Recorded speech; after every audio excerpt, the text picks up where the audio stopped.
what do you think of fate in storytelling? I think of fate in storytelling as kind of being the way things were always meant to be. Mm-hmm. And for better or worse, that is a kind of assurance that I think a lot of people enjoy in a story or enjoy disliking in a story too. Right. I mean, there is a lot of joy to be gained from not liking what's going to come and then seeing it happen anyway. Mm-hmm. Oh, yeah. What do you think of fate in storytelling? I think fate plays a huge role in storytelling. It is a tool and an engine, but you don't necessarily have to follow what fate says in the story, which is great. But it's like it's an engine that moves things along. That's very interesting. I'm really excited that you said that.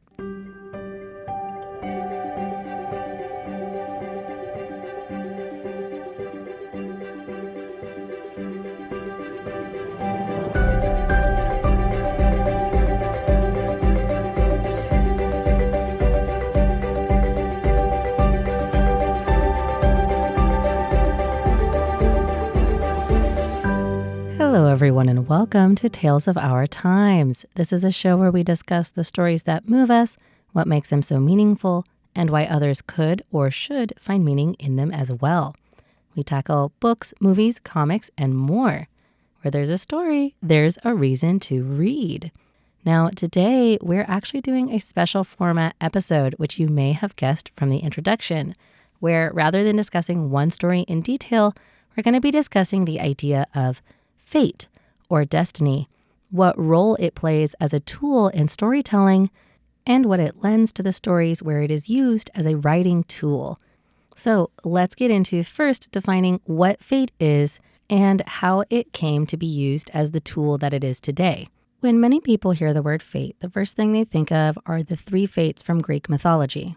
These were three deific or godlike beings whose job it was to measure out how much each person got in life. And in some tellings, they even became the arbiters of that. There were three fates: the spinner, the allotter, and then there was the unturnable, who is the cutter. Now, in their original mythology, the three fates play sort of an interesting role, with some people saying that they were equal to the gods in power, and in fact were arbiters of Zeus's will, and other people believing that the fates were actually the ones who decided everything, and that even the gods could not change the fate of those around them. Which takes us to the role of prophecy as it pertains to fate. There's a lot of different versions of prophecy, but most often what it usually revolves around is characters learning of their fate. Oftentimes, this kind of boils down to a divine game of telephone, where God tells a prophet, and the prophet tells the human. Now, while fate is often thought to be immutable or unchangeable, the difference between the prophecy and how the fate will play out is the source of a lot of the drama in these kinds of stories. And that's where I would actually like to introduce you to the idea of dramatic irony. That's when, in a story, the readers or the watchers understand more than the characters themselves. Oftentimes, in stories where fate or destiny is at play, fate plays the role of dramatic irony, telling us how the story will end, but not showing us in what exact way. A side note here as to where fate and destiny kind of intertwine. While we often use the two interchangeably, there is a slight difference, mostly in how we feel about the two words. While they both represent the future, many times we look at destiny, or the idea of destiny, as being a little bit more changeable than the idea of fate. There's a lot of back and forth you could go through with it, but basically when it comes down to fate versus destiny, a nice shorthand that I like to use is that we often call ourselves victims of fate, but we are shapers of destiny. So you can kind of see the interplay between those two things and how while they're similar, our views of them are not, which is also reflected in the stories in which they are used. While destiny is often a word that is used to describe stories of heroes coming into their own, fate usually finds itself the best friend of tragedy, where a character learns of something horrible that's going to happen, and then, despite their efforts to avoid it, end up making it come true in the end. But fate can also tell us even more. The way that characters react to fate is often a clue as to whether or not they are going to be the hero in their own story, or perhaps even the villain. And while this is not a tried and true method, heroes often accept their fate and walk into it bravely, while antagonists try to run from or change their fate. So, next, I'm going to introduce you to 2 stories with the help of my friends, Jared and Michelle. And I would like to invite you to examine the role that fate plays in these 2 very different stories. I hope you'll enjoy these 2 summaries, and I'll be back to check in with you at the end.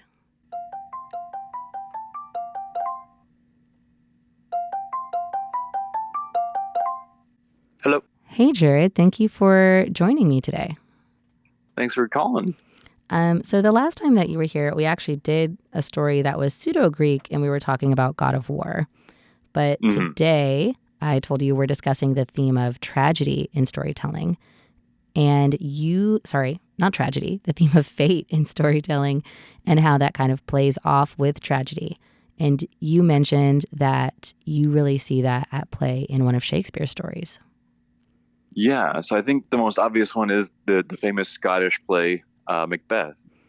I think it's kind of telling that we lump destiny and tragedy in together because, like, what's more tragic than something being inevitable, like being unavoidable? Mm-hmm. And Macbeth is a play kind of like, literally the characters become obsessed with that question.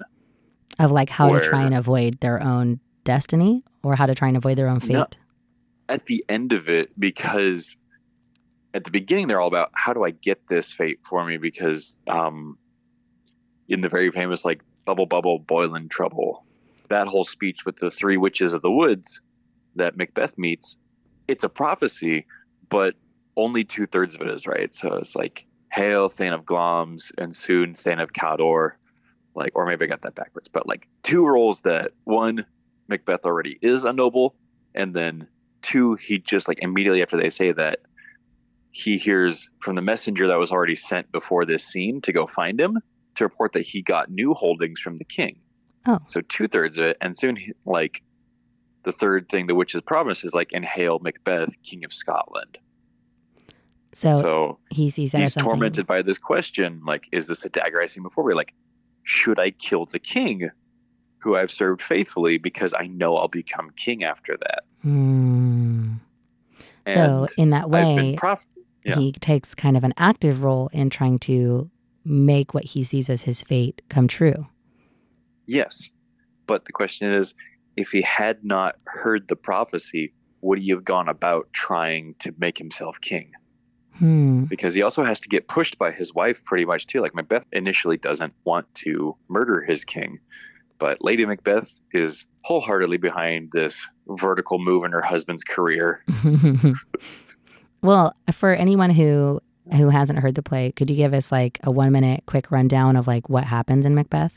Yeah. So again, Macbeth, famous war hero, and servant of, like, the current king of Scotland, is given a prophecy with his friend Banquo in the woods that promises Macbeth will become a duke of exceeding rank and then eventually king of Scotland. And these 3 witches tell him this and disappear. Macbeth becomes a duke of greater standing in Scotland after the victory he just won for his king. And he and his friend Banquo are now like, oh shoot, maybe there's something to this prophecy. And so Macbeth eventually does kill the king at the urging of his wife, Lady Macbeth, and the rest of the play is the fallout of Macbeth committing regicide and having a friend who's aware of that, and eventually killing his friend to hold on to power, and Macbeth becomes haunted by the ghosts of his actions in a literal or possibly metaphorical sense. Eventually, Lady Macbeth gets so obsessed with the guilt of what she's done that she drives herself mad, or is driven mad by this hallucination of a spot of blood on her hand that she can never wash away. Because she is consumed by the guilt of what she's done and the paranoia of it. And eventually, at the end of it, he is a man obsessed with subverting prophecy. Or like clinging to the efficacy of, like, no man of woman born can kill Macbeth. And in a very classic Greek twist, the man who does kill Macbeth, this is my favorite one, was born via C-section, so it doesn't count. Oh, so kind of like it is in its own way fated. No man born of a woman, but he wasn't born traditionally. Therefore, he can kill Macbeth. Yes. And who is the son? Isn't it kind of like, if I remember properly, like the kid, he's like a young man or a teenager, only kills Macbeth because Macbeth killed his father or his family. Yes. Is that correct? I believe so, yes. His father, I think he might be the son of Macbeth's best friend. Who was killed by Macbeth. Yeah, and so he sides with like the other king, like the first king's son too, and they go off to kill Macbeth. But Macbeth never strays from his path too. He's like, this is my birthright. Like, this is it. And in his own I'll way. ride this ship down. Yeah, in this own tragic way, making his fate come true by trying to make it happen and then trying to avoid the end that the witches tell him, which is like, oops, it's actually not forever though. We forgot to mention that part at the beginning. Actually, hearing it, I think Macbeth is a believer all the way through because he trusts the second prophecy he gets. Oh, well, you know what? That makes sense. He's like, every man is born of a woman, so what up? Yeah, and the first part is when, like, Dunsinane Wood marches on my castle, but the army disguises their numbers by cutting branches off the trees, and it appears the woods is marching on the very castle, so... That's the thing, is pride in that it could never happen to me. My prophecy is too airtight. No man can kill me, but my star here is come too the great. woods. Yeah. All right. Well, thank you, Jared. I think that's a really good example. I think it's interesting, too, how he trusts the prophecy so much, or trusts his fate so much that he kind of loses sight of where the holes might be. Where the holes might be and where his actions might fill in the gaps as well. Or could have tried, right? Because I guess that would be it. If it's fate, and the central question of Macbeth, if it's fate, could he have even avoided it if he tried, or was his wife's urging and everything else just destined to happen? Yeah. Yeah. Thanks, and Jared. You never know. You never know. Well, I mean, in the play we know, but... Yeah. Thanks, Jared. Of course.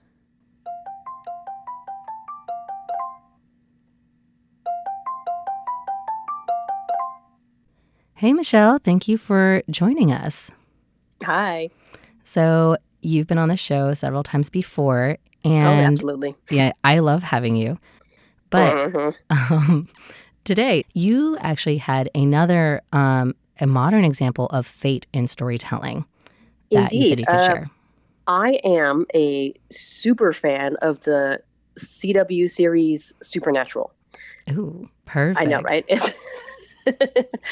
Do you think you'd be able to give us a summary? I think you said this isn't necessarily a summary of the entirety of Supernatural, right? No, the first 5 seasons specifically, which are the Eric Kripke showrunner series seasons, are I would call it the fate arc of this show. Perfect. Okay.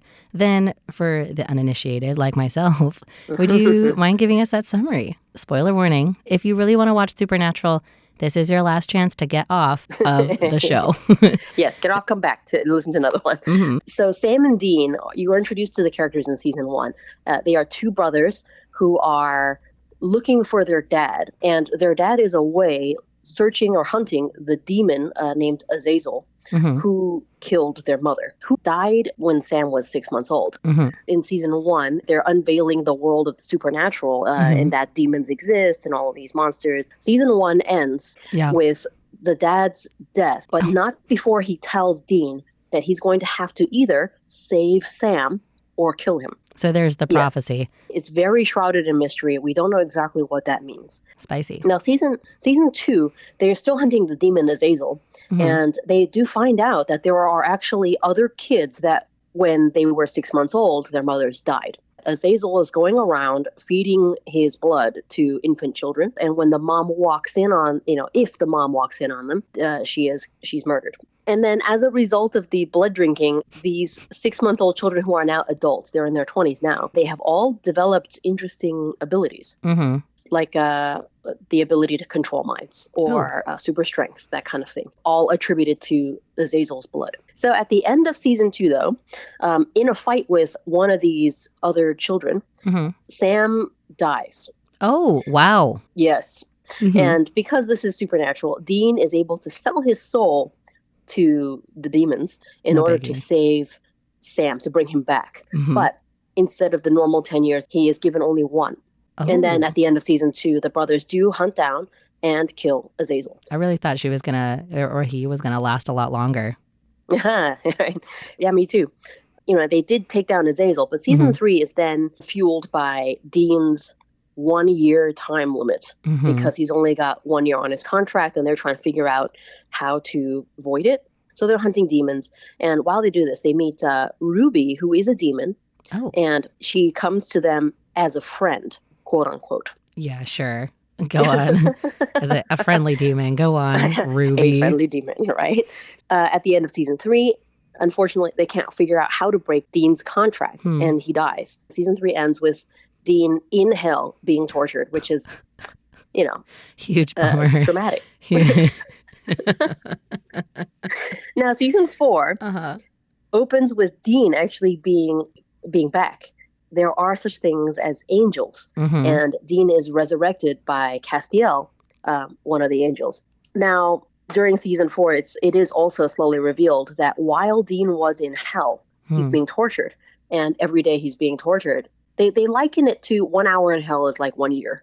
So after, quote unquote, 30 years, Dean is asked, if you step down and torture other souls, they will stop torturing him. Would he like to do that? Yeah. And, he has asked this repeatedly, but at the end he breaks. Yeah. And he actually becomes the torturer. Yeah. And in so doing, he breaks the first seal of the seals that are required to release Lucifer from his prison in hell. The first seal is for a good man to shed blood in hell. In the meantime, Ruby is twisting Sam into drinking more demon blood. And at the end of season 4, convinces Sam that he has to kill Lilith himself. And in killing Lilith, she is the last seal, and Lucifer is released. Wow. Okay. Another, they really do go hard on these season finales. That's what I'm learning. Yes, I'm a big fan. So much drama. It's great. So then in season 5, we begin the concept because, Satan is now roaming the earth. Yeah. And there are also angels. And we do learn Armageddon is going to occur, and Michael is going to fight Lucifer and kill him. Yes. And strangely, both sides, angels and demons, want this to happen because they've been sitting on this, fated prophecy for millennia. Yeah. And they're definitely pro Armageddon. Yeah. And obviously Sam and Dean really don't want that. So during season 5, they're trying to thwart Armageddon, even though Sam, being fed demon blood, is meant to be the carrier, the body for Satan. Okay. And Dean is supposed to be the perfect vessel for Michael. So the story that the angels are telling, which is that Michael has to confront and kill Lucifer, his brother, is mirrored in the fact that Dean is supposed to be Michael, who kills his brother Sam, who is Lucifer. Right. This is you would say like their destiny. Their destiny, correct. Now, that is super spoiler. At the end of season 5, the brothers come up with this idea where Sam allows Lucifer to take over his body, his vessel. Yeah. And then he's going to try, using his own human strength, to jump back into the cage where Lucifer was locked away. Yeah. And that's how they're going to stop Armageddon. He's going to trap himself while he's possessed by Lucifer. Thereby sacrificing himself, correct. Okay. And they don't like this idea, but it turns out that it is the only one that's viable. And then heroes being heroes, Sam is able to jump into the cage, thereby sacrificing himself and locking Lucifer away and thwarting Armageddon. And kind of accepting his fate in that way. Yes. That's how season 5 ends. Oh my God. The two of them together, they choose not to allow this prophecy to become truth. Well, I can say what I do appreciate about it is that it's a really good example of we have a prophecy of Armageddon. And so does that mean that the events of Armageddon are fate? Yes. Well, thanks, Michelle. This was a blast.